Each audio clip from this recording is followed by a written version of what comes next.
Welcome back to Quick Theological Thoughts. I'm Howard Fisher, and in this podcast, I want to interact with the idea of gender transcending biology, because there's some truth to that, and then there's not. And so Charlie Kirk had an interaction with a guy who's really was pelting him. But before we get to that video clip, I want to interact with something that a friend of mine sent me. I'm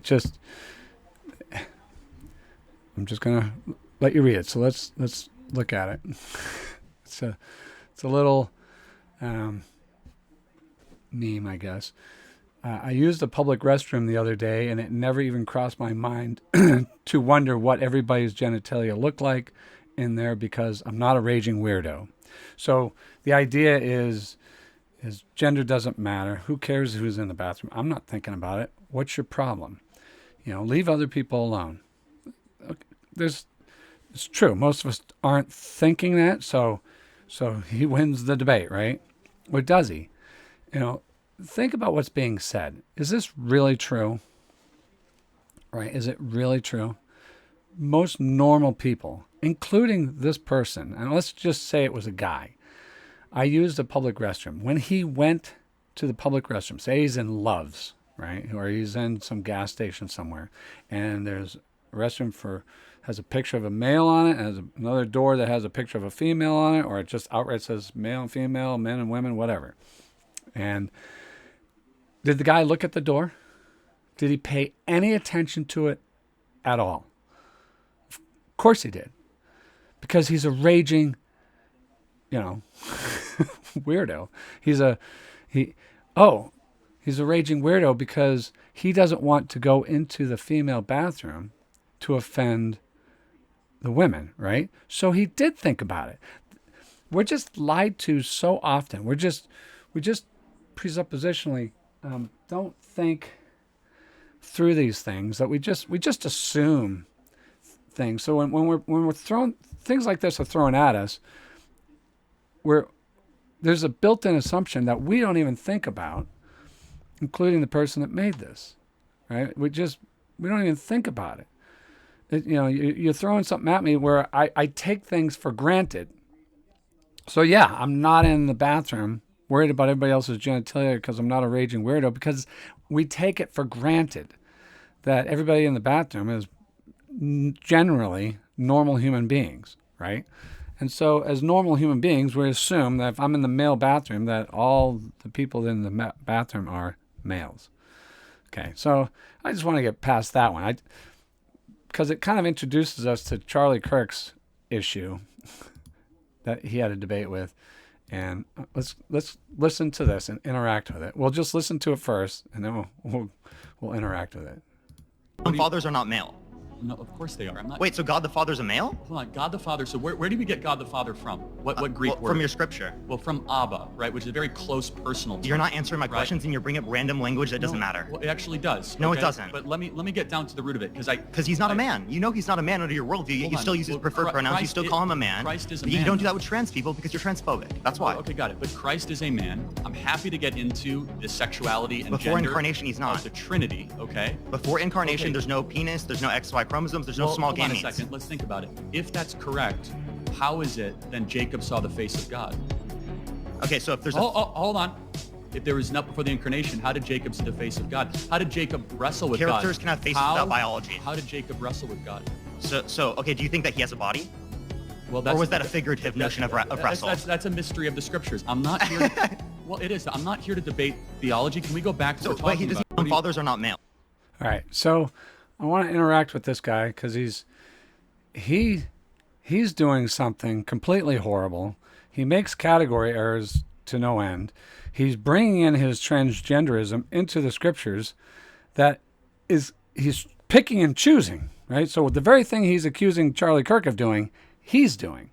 And it's really annoying because you just want to reach across and slap a guy like this because he's so condescending. He just thinks he's so smart, and he thinks he's got you beat because, listen to how it starts. We can get it to go here. No, of course they are. I'm not. Wait, so God the Father's a male? Hold on, God the Father. So where do we get God the Father from? What Greek word? From your scripture. Well, from Abba, right, which is a very close personal term. You're not answering my right? questions, and you're bringing up random language that doesn't matter. Well, actually. All right, so what he's doing is he's showing that the word Father transcends biology, right? Because God is not a man, right? God is not biological. God is not a creature. God is not corporeal. He's not a physical creature, right? God is spirit. We're told that. God does not have a body like a man. That's in the catechism. It's in everybody's catechism, right? So this kid is taking the language that we Christians use, but we don't think about because of the way the scriptures present its own language to us. This is not a conclusion that you can naturally come to. This kid is taking the scriptures and abusing it, right? He's taking it, but he is making a point that Charlie Kirk is not answering because it's not something we generally think of in the way that scriptures present it to us. Okay, so he makes the argument at this point he is showing that the word Father transcends biology, and he's right, and Charlie Kirk is wrong. Okay, at this point. It does. No, okay? it doesn't. But let me get down to the root of it, because he's not a man. You know he's not a man under your worldview, yet you still use his preferred pronouns. You still call him a man. Christ is. See, preferred pronouns. God demands that you use his preferred pronouns. That is a category error, right? That is not. God is not arguing for the transgender position, right?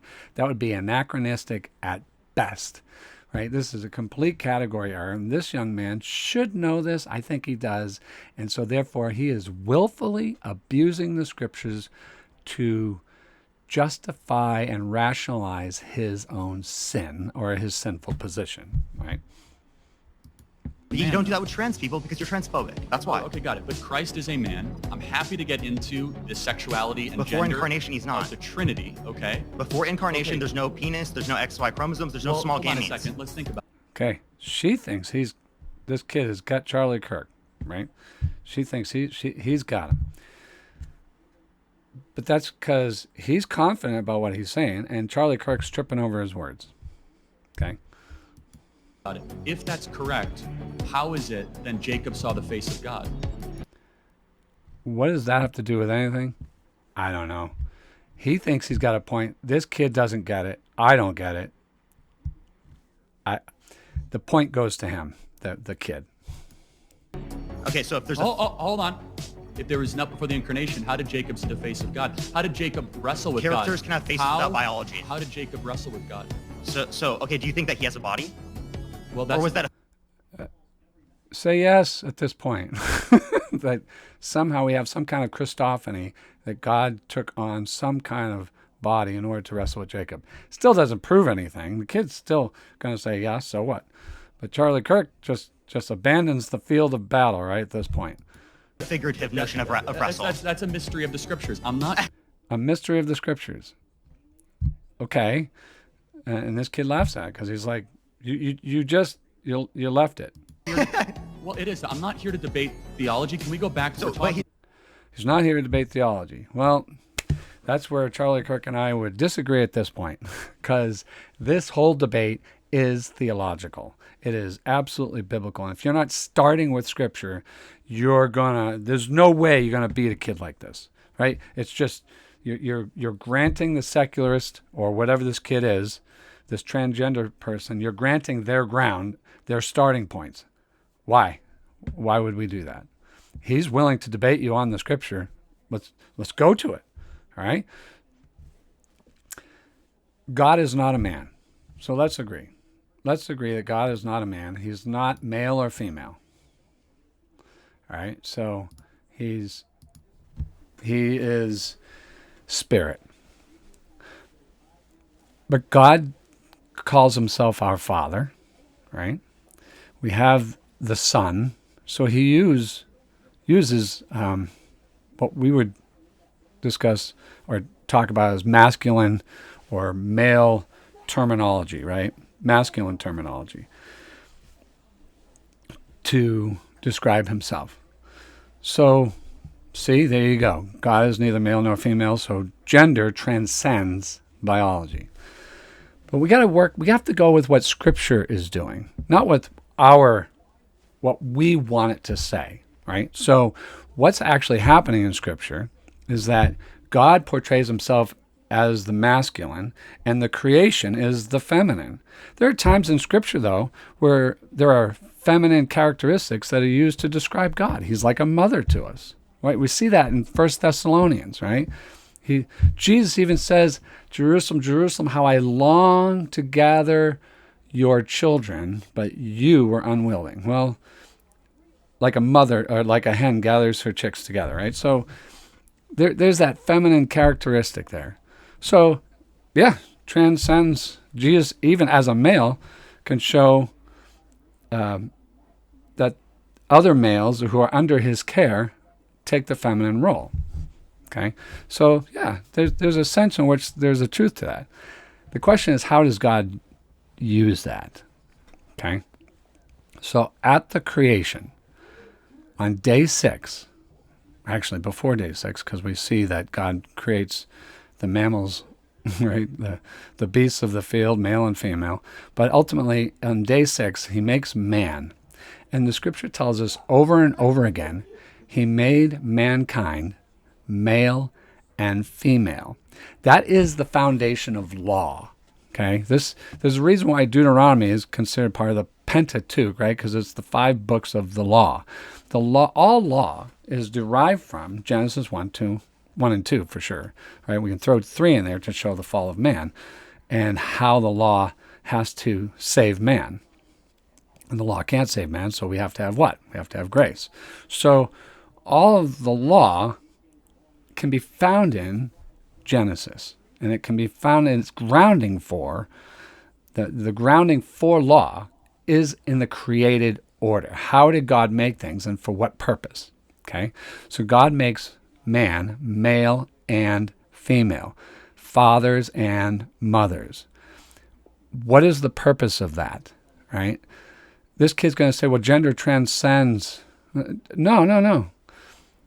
Gender transcends in a sense, but God has defined the transcendent terminology of male and female, masculine and feminine, and placed it in a created order. Okay? So the man is the male and the woman is the female. The man is, when they be fruitful and multiply and fill the earth, the man is to be the father and the woman is to be the mother, and you have your gender roles. This starts right from the beginning. What's the purpose of this? Okay? What is the purpose of marriage? What is the purpose of the male-female binary? There is a purpose for it. The New Testament tells us. It's literally all over the Bible. Okay? But the New Testament gets explicit. Okay? In Ephesians, I think it's chapter 6, right? Paul talks about, speaking by the Spirit of God, by the way, Paul talks about how the marriage, the male-female marriage, is a type, is a shadow of Christ and the church. So Christ takes the masculine and the church takes the feminine. So yeah, there's a sense in which gender roles transcend the biology, but the biology is what's pointing to the language that transcends. Okay, so thou shalt not murder transcends all cultures, but does it mean something absolutely ridiculously different in every culture? No, it has a principle. There's a purpose to it. There's a created purpose to it. There's a created order, right? Life is good. We are to preserve life. We are to not kill our neighbor. We are not to kill our brother. We are not to murder them, okay? So when it comes to the male-female gender roles, in which in some sense transcend the biology when it comes to Christ and the church, but the physical, biological gender roles are pointing to that which is transcendent. Okay? If you don't have the biblical teaching of the male-female binary and their gender roles that go with them, then the scriptures as a whole make no sense whatsoever. And this kid's point, it becomes right if the scriptures are unclear.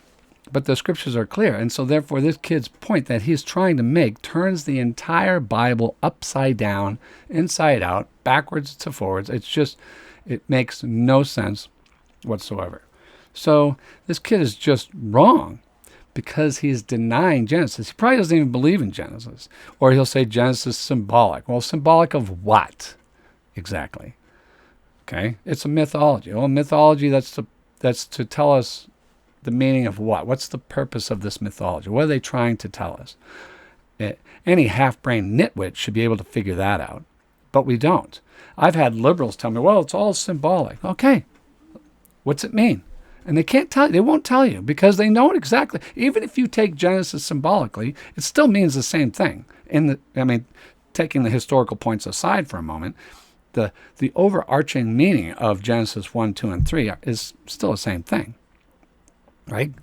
The mythology is to point to how men are supposed to protect the woman and the garden and the place in which they live, and the woman has her role as mother of the children, and Adam even names her. Woman should be the mother of the living, right? Of all the children that they're going to bear.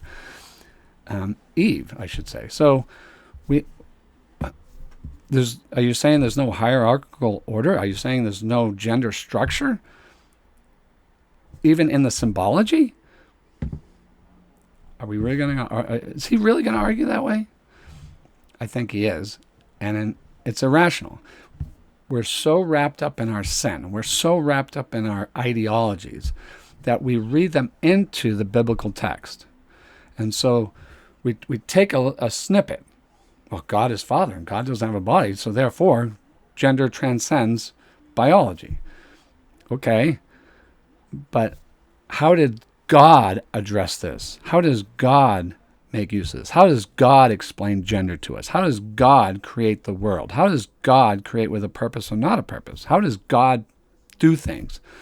Okay, if you don't have Genesis 1 and 2 explaining to us the law, the created order, the purpose of man, how the family is to function, how hierarchies are to function, if you don't have Genesis 1 and 2, you're in a free-for-all. And if transgenderism, the ideology of transgenderism is true, you are in an absolute free-for-all. Nobody can say anything to anyone at any time, anywhere about anything. And so for him to go to Charlie Kirk and tell Charlie Kirk that Charlie Kirk is wrong about what? Grounded in what? Let's go back to his position. Right? His position is, this kid's position is what? That grounded in what? It's hard for me to even say because there's nothing there. He's arguing that everything transcends anything, and if you can become anything, then you're everything. If you can become everything, then you're anything. I mean, words have no meaning.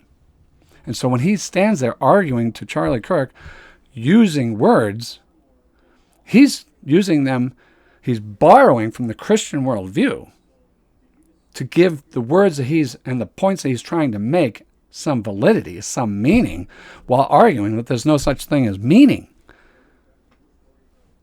That's absurd. Non-Christians have been coming onto Christian ground, borrowing our Christian ground, and then dragging us onto their secular ground. And Charlie Kirk gave too much away at the beginning of this. That's the key to this whole debate. The Christian must unashamedly stand firm on Scripture and say that's our grounding. There is no other grounding. Christ is Lord.